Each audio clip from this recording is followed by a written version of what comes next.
우리 말씀 함께 찾아서 읽고 공부하겠습니다.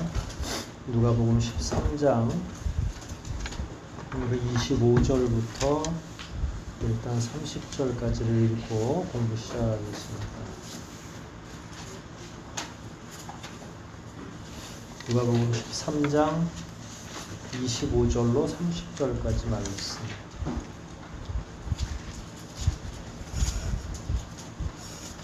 찾으셨으면 저하고 한 절씩 교독하도록 하겠습니다. 25절부터 제가 읽겠습니다. 집 주인이 일단 문을 닫은 후에 너희가 밖에서 서서 두드리며 주님 문을 열어주십시오 하고 졸라도 주인은 너희가 어디서 왔는지 나는 모르겠다 하고 말할 것이다. 그때 너희가 문을 주인에게 못 닫았으며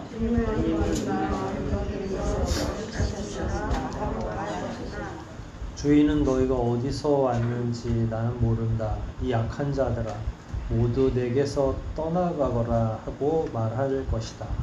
너희가 아브라함과 이삭과 야곱과 모든 이런 자들은 하나님의 나라에 들어가는데 너희는 밖에 들어섰으면 거기서 통곡하는 길을 갈 것이다.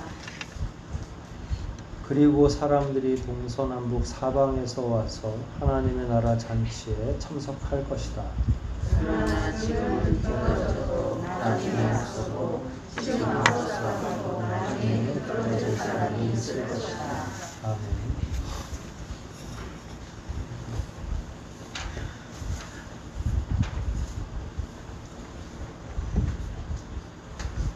이 22절부터 시작하는 거죠. 이 본문의 내용 자체는 배경을 25절부터 읽으면 이게 무슨 의미인지 쉽게 확 올라오지가 않는데 22절에 예수님은 여러 도시와 마을을 다니면서 가르치고 계속 예루살렘을 향해 가셨다. 그때 어떤 사람이 이렇게 물었죠. 주님, 구원받는 사람이 적습니까? 그랬더니 주님이 24절에 이 24절이 대전제예요. 나머지 문장을 다 이 안에 종속시킬 수 있어요. 너희는 좁은 문으로 들어가기로 힘써라.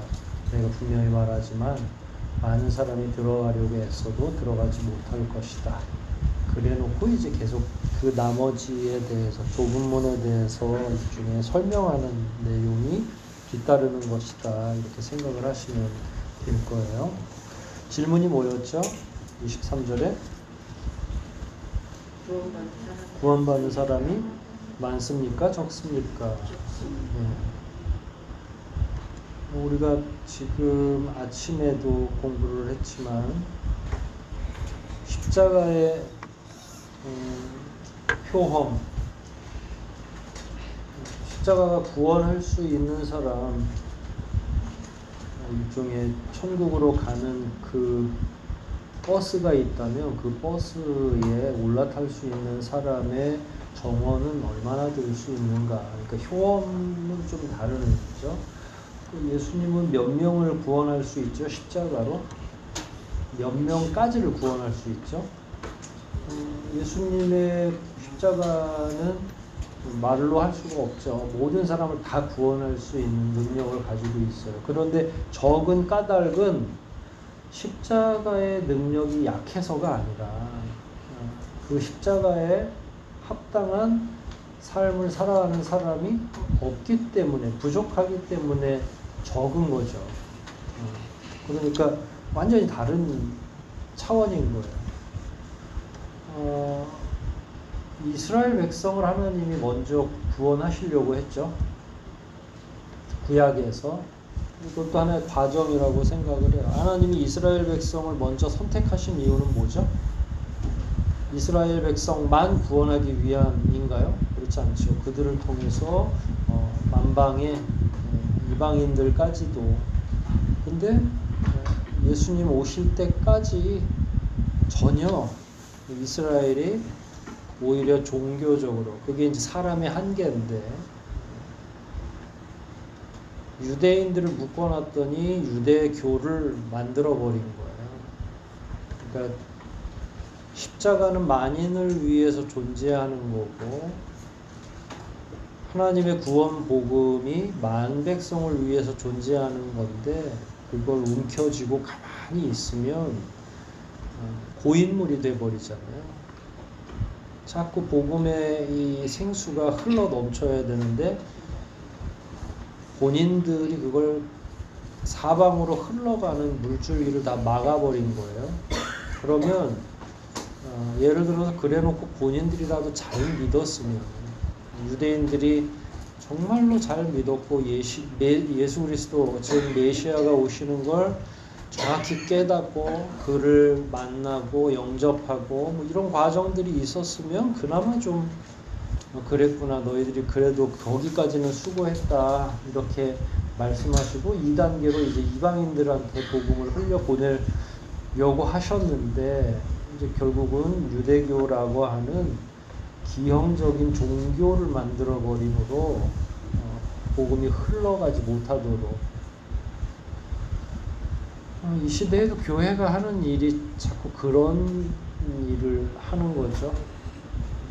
보편적인 복음으로 만들어서 사람들이 다 이 소식을 새로운 소식을 들을 수 있도록 해줘야 되는데 오늘날은 교회들도 이제 지쳤는지 전도하려고 하지 않고 더 이상 복음의 수가 복음을 받아서 구원받는 자의 수가 대한민국도 줄어들고 있죠.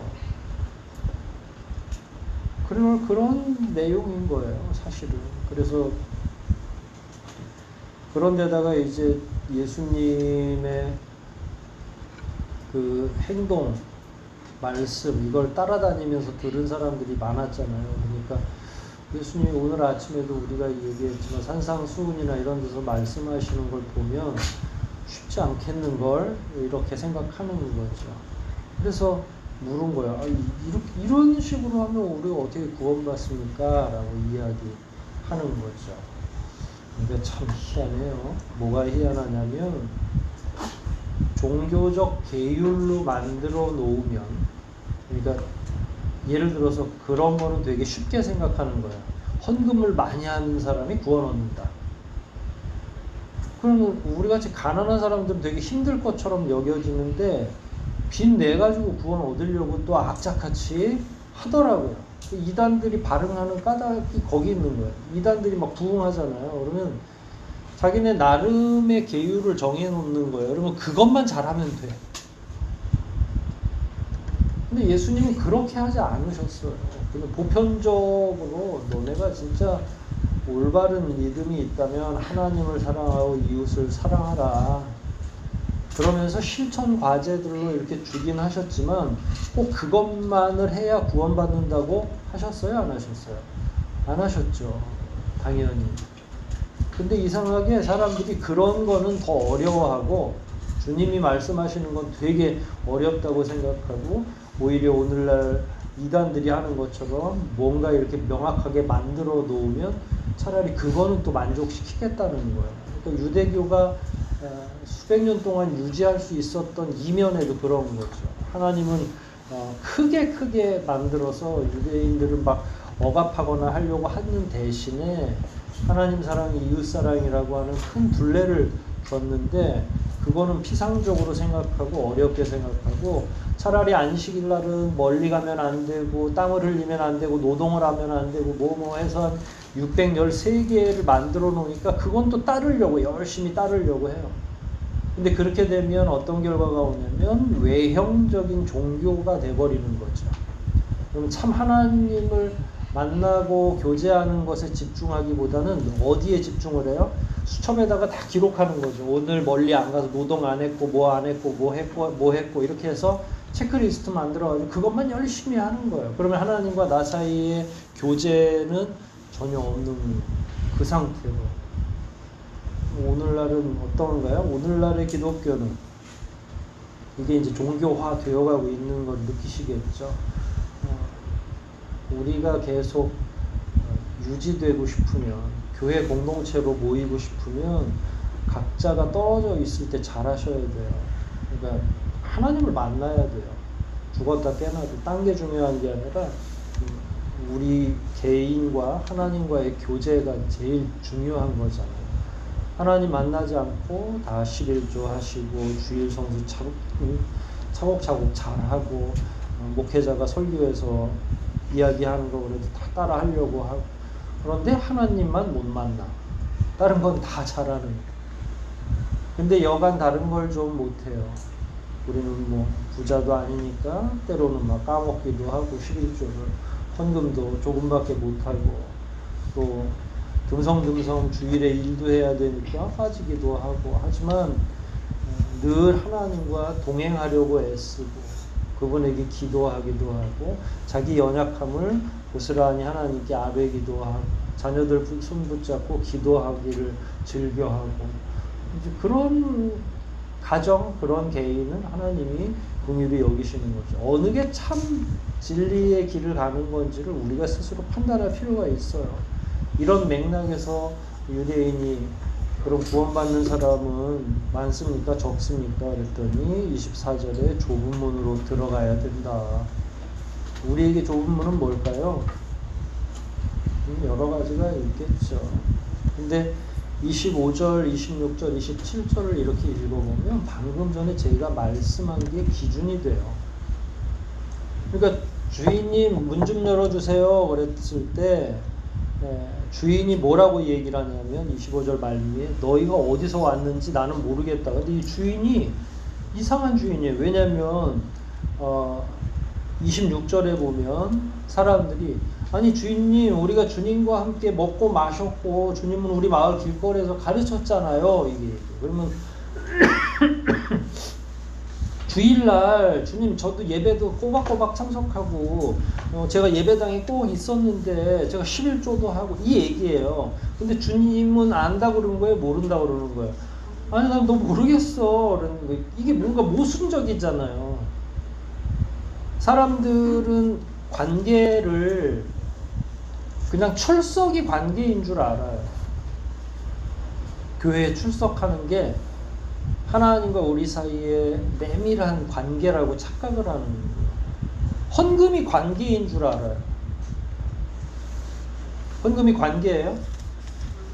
출석하는 게 관계를 말하나요? 그러니까 주님이 지금 계속 말씀하고 계시는 건 얼굴을 아는 거, 여기 나오는 거 이거를 좁은 문으로 들어가는 걸로 인정하겠다는 거예요? 하지 않겠다는 거예요? 하지 않겠다는 거예요. 그래? 그건 너네가 나를 아는 거고. 제가 몇 번 말씀했죠. 제가 윤석열 대통령도 알고 문재인 대통령도 알고 이명박 대통령도 알아요. 하지만 문제는 그 사람들이 저를 몰라요. 왜 그럴까요? 관계가 형성되어 있지 않기 때문에 그러는 거예요. 여러분이 예수를 알아요. 공부해서 알고 설교 통해서 알고. 근데 주님이 여러분들을 알까요? 모를까요?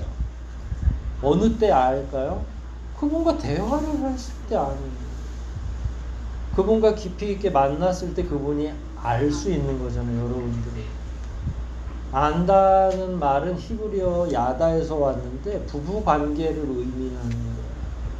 아담과 하와가 사랑을 하고 부부가 됐을 때 그리고 처음에 하와를 만들어 놨을 때 뭐라고 그래요? 아담이 내 뼈 중에 뼈, 살 중에 살이요. 이게 야다예요. 그러니까 안다는 거야.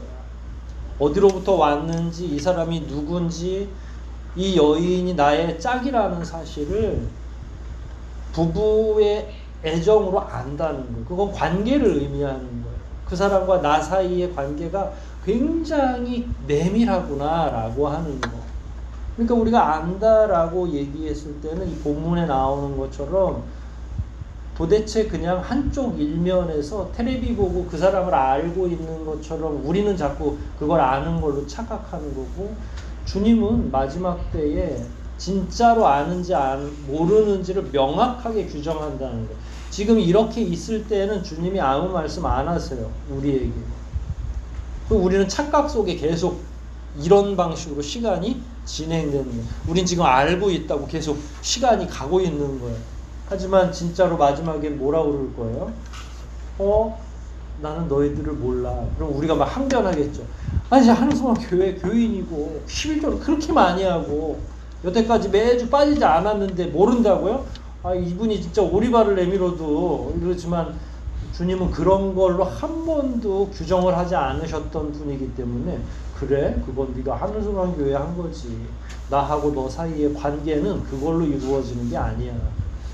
27절 보면 더 그래요. 26절에 분명히 우리 마을에서 가르치고 저희들을 만나서 같이 먹고 마셨다는 건 한 밥상에서 우리가 주일날 공동체 교제를 나누는 것처럼 했다는 건데 주님이 무슨 기억상실증에 걸리셨는지 뭐 그리고 27절에 주인은 한 발짝 더 나가서 너희가 어디서 왔는지 나는 모른다 이 악한 자들아.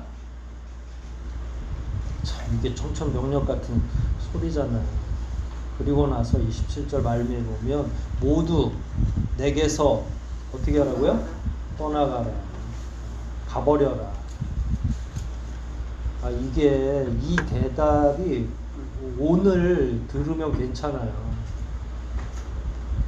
근데 이게 마지막 때에 천국문 앞에서 이 대답 들으면 돌아갈 때가 우리는 없잖아요. 다시 회복할 시간도 없고 기회도 없고. 그러니까 오늘 들으시는 거를 잘 새겨 들으셔야 돼요. 주님이 혹 이렇게 우리에게 다 얘기하실 수 있죠. 그래, 너희는 나를 안다고 생각하는지 모르지만 나는 사실 너희들이 어디에서 왔는지를 모르겠어. 날 떠나줬으면 좋겠어. 아, 참. 제가 몇 번 늘 얘기하죠. 천국문은 늘 열려있다고 그랬어요? 닫힐 때가 있다고 그랬어요? 닫힐 때가 있다고 분명히 얘기했죠. 마지막엔 닫힌다. 그 다음에 그때는 주님이 그렇게 온하고 모든 사람 다 받아줄 것처럼 하시다가 이 천국문이 닫힐 즈음엔 어때요? 냉정하세요. 왜냐하면 진짜로 주님은 공의의 하나님의 한 분이시기 때문에 저울추가 기울면 안 되잖아요. 그러니까 우리가 죽자고 쫓아다니는 것과 주님과 대화하는 건 완전히 다르게 생각하시니까 내가 너희와 관계를 맺었으면 오케이. 내가 아니까. 이게 십자가 안에서의 교제인 거죠. 하지만 너희만 나를 알아서는 안 되는 거야. 그땐 관계가 형성된 게 아니니까 가. 나는 너희를 몰라. 그리고 이거는 마지막 때 얼마나 냉정하게 주님이 말씀하실 건지를 우리에게 미리 예언으로 말씀해 주시는 거죠. 28절 볼게요. 너희가 아브라함과 이삭과 야곱과 모든 예언자들은 하나님의 나라에 들어가 있는데 너희만 밖에 쫓겨난 것을 보면 거기서 통곡하며 이를 갈 것이다. 이게 나중에 이제 미래적인 일이잖아요. 그러면 천국에는 누가 들어가 있는 거예요? 아브라함, 이삭, 야곱 모든 예언자들 그랬으니까 믿음을 가진 사람들, 하나님과 대화했던, 하나님이 먼저 그들의 이름을 불러주셨던, 혹은 그들이 하나님을 찾아서 애타게 불렀던 그 관계가 계속 오고 가면서 맺어진 사람들은 끝내 어디가 있어요? 천국에 가 있지만 만약에 그 관계가 맺어지지 않으면 거기에 28절에 마지막 너희만 밖에 쫓겨나 스스로가 자기를 보게 된다는 객관화시켜서 우리만 쫓겨나 있네. 그리고 거기서 통곡하며 이를 갈 것이다. 이를 누구를 향해서 가냐면 거짓 선지자들이나 거짓 목회자들을 향해서 갈겠죠. 그리고 아둔하게 그 모든 걸 어리석게도 쫓았던 자기 자신을 원망하겠죠. 아유 내가 왜 그때 제대로 판단을 못했을까. 그렇잖아요. 오늘날 저 피라밋이나 지난번에 통계가 나왔어요. 피라밋 아시죠?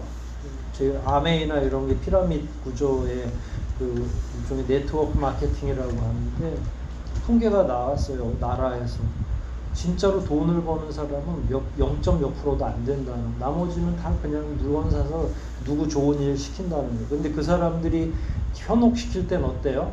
내 밑에 들어와서 이렇게 하면 한 달에 몇 천만 원씩 그냥 가만히 있어도 벌어.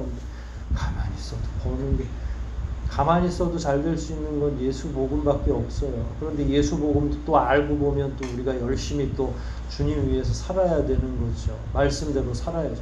가만히 있으면 되는 게 어디 있습니까? 그럼 나중에 이제 그 피라민 얘기했으니까 가산탕진 다 하고 결국 자기한테 돌아오는 걸 없는 걸 안 때에는 이미 늦은 거죠. 그래서 이를 갈며 우는 게 이치가 비슷해요. 현혹돼서 속는 과정이 거의 똑같아요. 대신에 29절에 사람들이 동서남북 사방에서 와서 하나님의 나라 잔치에 참석할 것이다. 이게 이제 동서남북이 중요한 용어인데 원래는 유대인들만 구원을 얻는다고 했잖아요. 그러니까 유대교가 가운데 딱 있으면 유대인들을 중심으로 동서남북에, 그러니까 유대인들은 이를 갈며 슬피 울 수밖에 없는 거고 나머지는 다 누가 채워주는 거예요, 잔치에? 동서남북에. 천국잔치 비유에도 나오잖아요. 오라고 미리 얘기하면 이 핑계 저 핑계 대고 안 오다가 결국 그렇게 되면 의복을 입혀서 주변에 마치 거린들처럼 복음의 핵심을 옛날부터 받았던 주인공이라고 여겨지는 유대인들은 전혀 참석할 수가 없고 그 복음 언저리에서 기웃기웃대던 사람들이 오히려 천국잔치에 초대되는 전세가 역전되는 일이 일어날 거다. 그러니까 제자들이 이방인 지역에 가서 복음을 증거하는 건 이미 예견된 일인 거예요.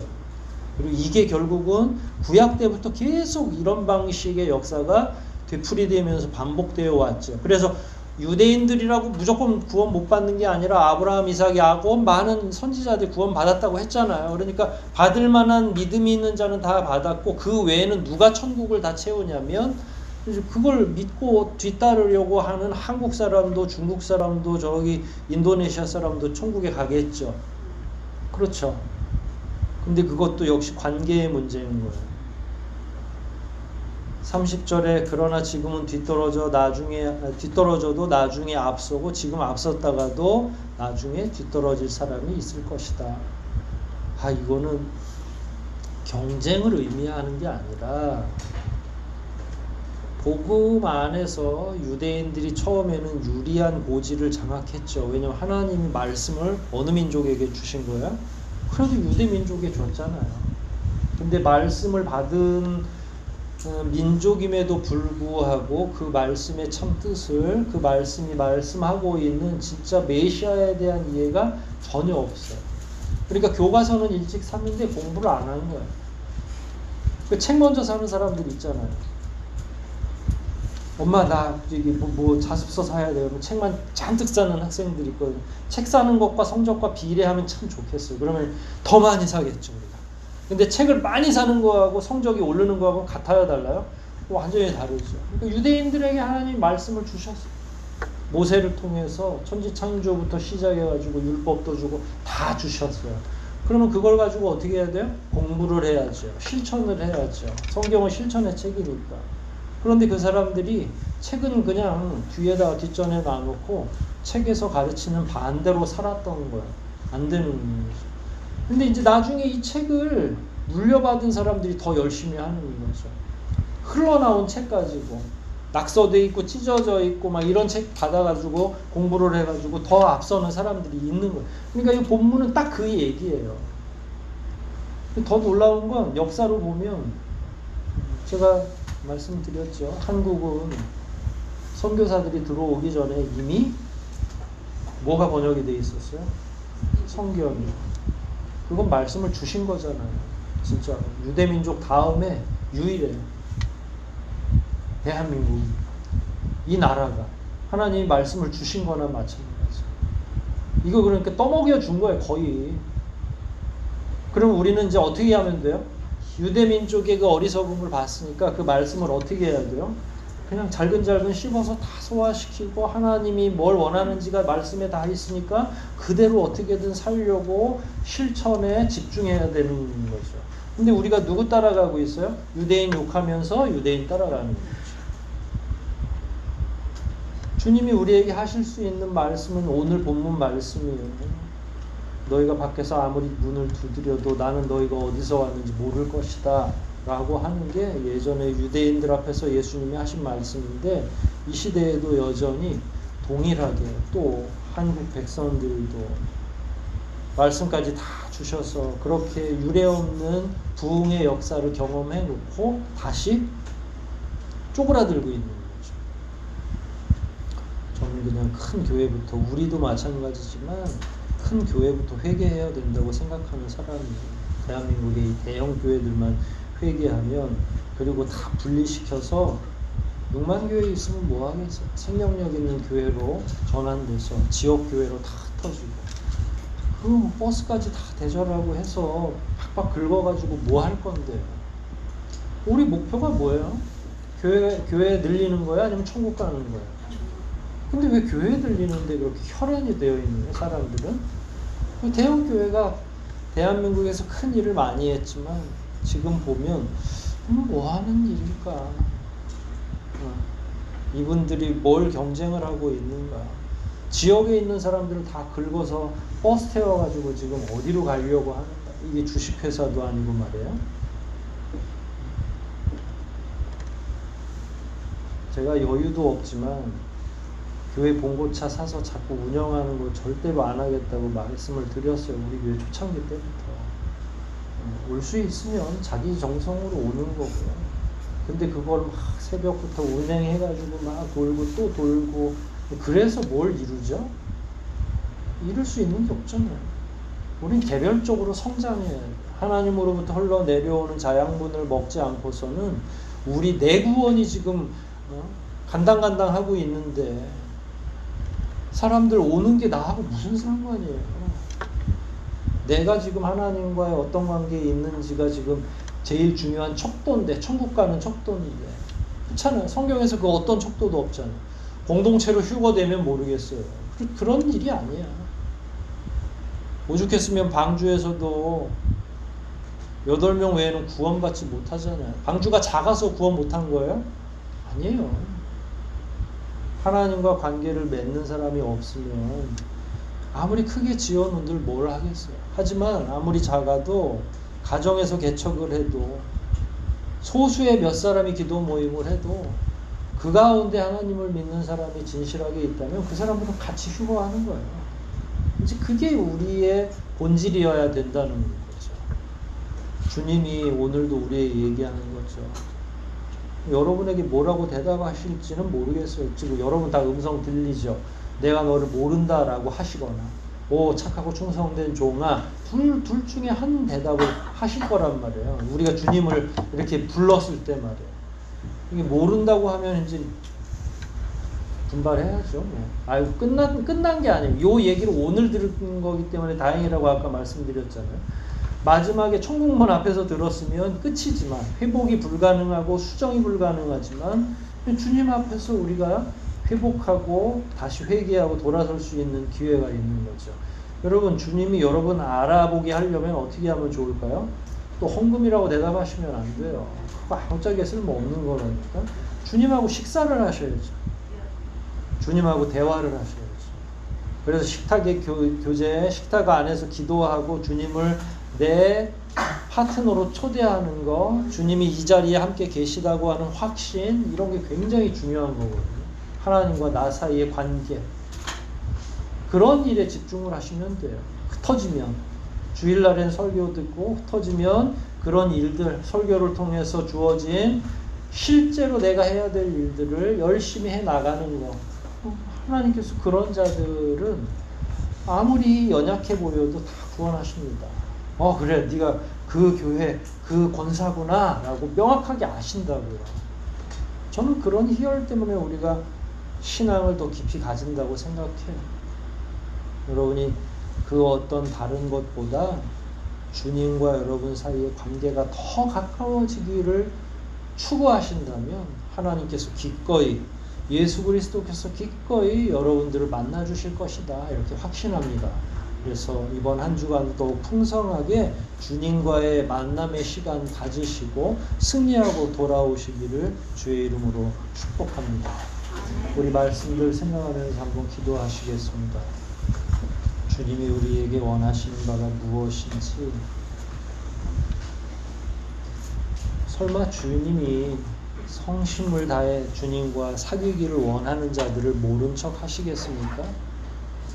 우리가 다른 것에 집중하지 않고 주님과의 대화와 교제에 집중하기만 한다면, 그것을 추구하기만 한다면 주님은 분명 저와 여러분들을 만나 주실 겁니다. 이 시간 하나님과 우리 사이의 교제가 더욱 깊어지기를 소원합니다. 예수 그리스도가 내 삶의 주인이시고 나의 대화 상대가 되기를 원합니다 하는 기도 함께 드리시겠습니다.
하나님 아버지 감사합니다. 오늘도 주님이 어떤 기준으로 무엇을 원하시는지를 알게 하시고 우리의 부족을 깨닫게 해주시니 감사합니다. 우리는 세상의 많은 그리스도인들처럼 열심히 살고 최선을 다해 헌신을 하고 때에 따라서 우리의 물질도 하나님께 기꺼이 드리고 공예배에 빠짐없이 참석하고 있습니다. 그런데 과연 주님이 우리를 알아보실까 하는 스스로의 질문을 던져보면 자신이 없을 때가 많이 있습니다. 왜냐하면 하나님께서 알아보시는 자들은 바로 하나님과 함께 교제하고 함께 이야기 나누는 자들인 것이기 때문에 그렇습니다. 우리가 얼마나 자주 아버지와 이야기하고 있는지, 혹시 다른 건 다 잘하는데 대화를 못하고 있는 것은 아닌지, 다른 것은 최선을 다하는데 교제하는 일이 소홀하다면 이것이야말로 얼마나 통탄스러운 일이겠습니까? 우리가 차라리 다른 것을 좀 못하더라도 주님과 매일매일 만나는 시간, 주님이 우리를 명확히 안다고 하실 수 있을 정도의 교제가 더욱 깊어지게 하여 주시옵소서. 돌아가는 발걸음도 인도해 주시고 각자의 가정에서 일터에서 최선을 다해 살아가게 도와주시옵소서. 우리에게 맡겨주신 가정을 잘 지키고 최선을 다해 하나님과 교제하며 살다가 다시 모이게 도와주시옵소서.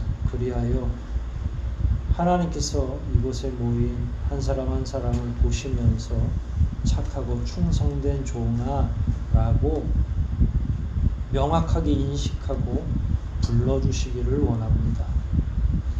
이번 한 주 꼭 그렇게 살다가 오게 도와주시옵소서. 모든 말씀 예수님의 이름으로 기도하옵나이다. 아멘.